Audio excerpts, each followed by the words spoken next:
Hello students, welcome to this session.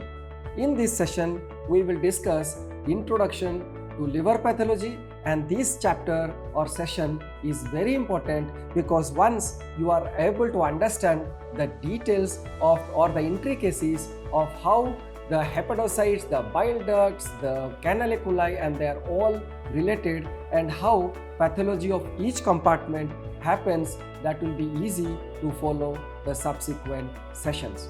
So please bear with this session and try to understand it carefully. Now we will see a normal anatomy as well as a little bit of histology. Liver, if you know, is one of the largest organ and weighs as good as 1200 to 1600 grams depending on the height, the weight as well as the sex. And males will have a little heavier liver, whereas females will have a lesser weight.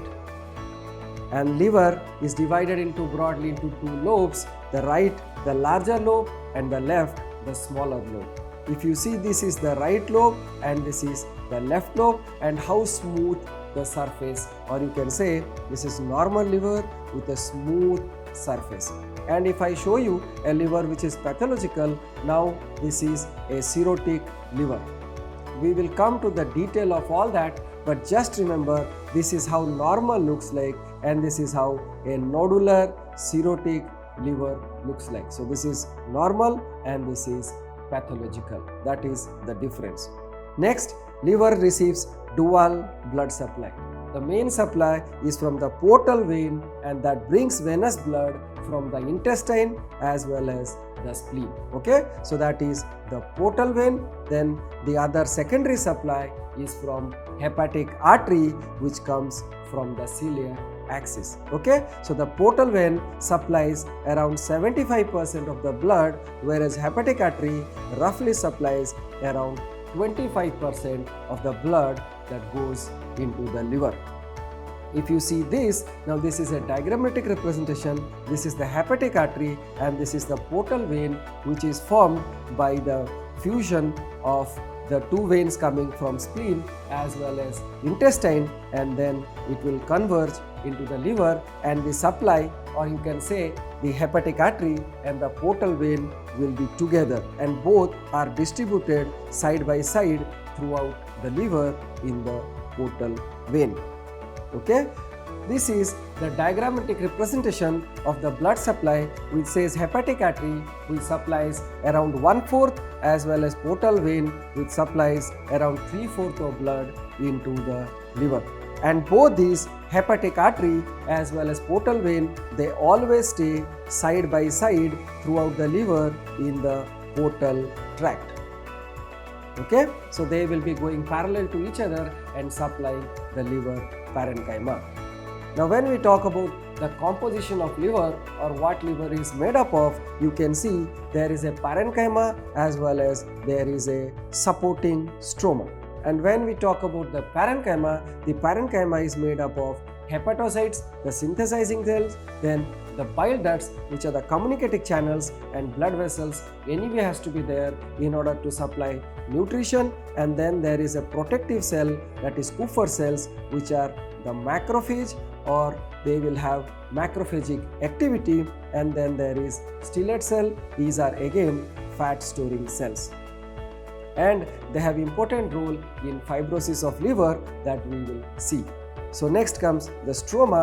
Now the stroma composed of connective tissue as well as reticulin fibers.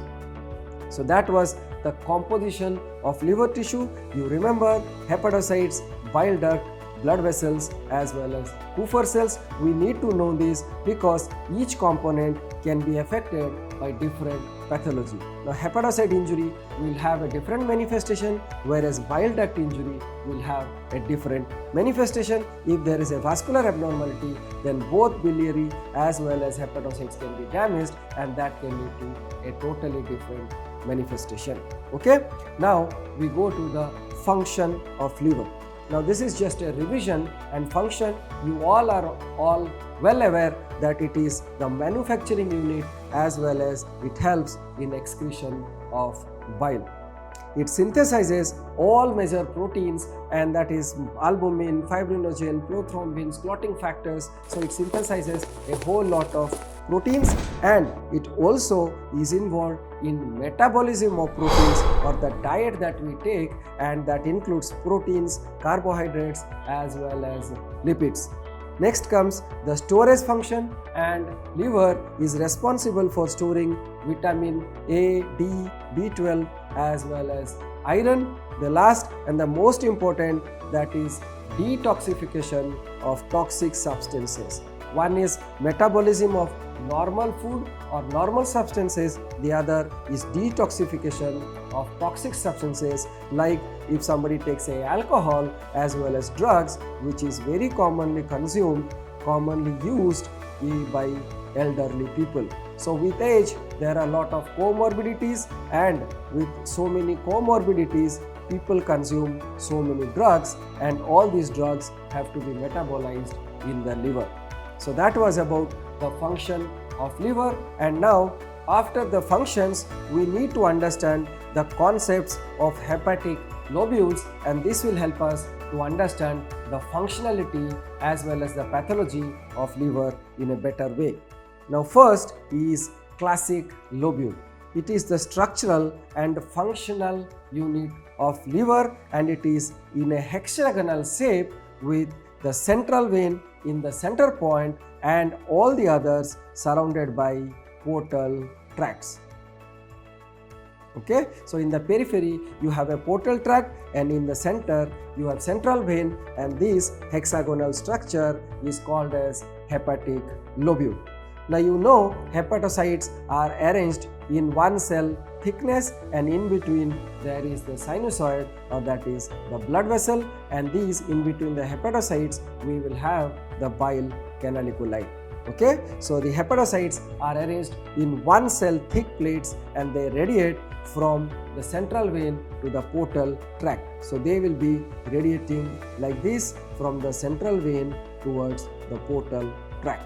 Okay, next, liver sinusoids are lined by fenestrated endothelium. So there are two cords of hepatocytes, and then in between the two cords there is the sinusoid, and sinusoid is lined by fenestrated endothelium. Can you recall any other structure where we have fenestrated endothelium, and that is a very important thing? Can you recall? Yes, we have discussed in kidney, in the glomeruli we have fenestrated endothelium. Blood flows from periphery to center, because here you have the portal vein as well as the hepatic artery. So blood flows in this direction or from the portal tract towards central vein, whereas your bile flows from center to periphery, because it is synthesized in the hepatocytes and has to be transported to the portal tract, so it has to go in this direction. Okay, it will be taken by the bile duct, so here it will go in this direction, whereas your blood supply comes in this direction towards the central vein.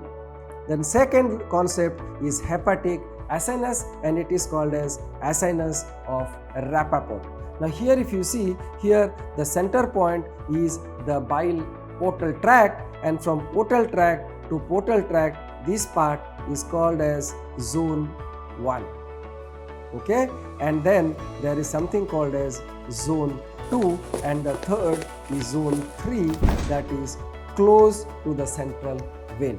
So this is another functional unit of liver, and it has three poorly defined concentric regions. So concentric means circular regions, and that regions of hepatic parenchyma surrounding a distributing artery. So the arteries will be in the portal tract, and surrounding that we have three zones. So the zone close to the portal tract is zone 1, and the one that is far away or close to the central vein is zone 3, and the intermediate zone is zone 2.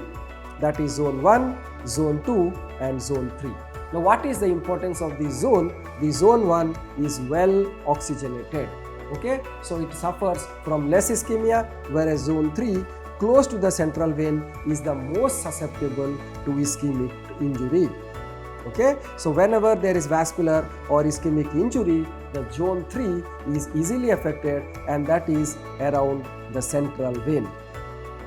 Okay, so central vein, the zone 3, which is more susceptible to ischemic injury. So that is about hepatic acinus, and then here you can understand it better that these are the central vein, and the zone 1 is from one portal tract to another portal tract that is close, and they are easily accessible for blood and oxygen. Then zone 2 is intermediate, and zone 3 is close to the vein. Now portal lobule is the third kind of hepatic functional unit, and this is a territory of liver tissue centered around a portal tract. Now if you see this triangle, this is a portal tract, and these three are central vein. So it is centered around a portal tract, and this is the nutritional lobule of the liver, because the nutrition comes from portal vein as well as hepatic artery. Okay, so that is how the blood is supplied, and that is how the nutrition goes into the liver parenchyma. Okay, now that was about the concept. Now we will see how the hepatocytes and bile canaliculi are arranged. Okay, the hepatocytes are arranged in one cell thick. So you can see it is 1 to maximum 2 cell thick. Okay, it can be 2 cells sometimes, but it is mostly 1 cell thick, and they are separated by sinusoids. So these spaces, whatever in between the hepatocytes, are called as sinusoids.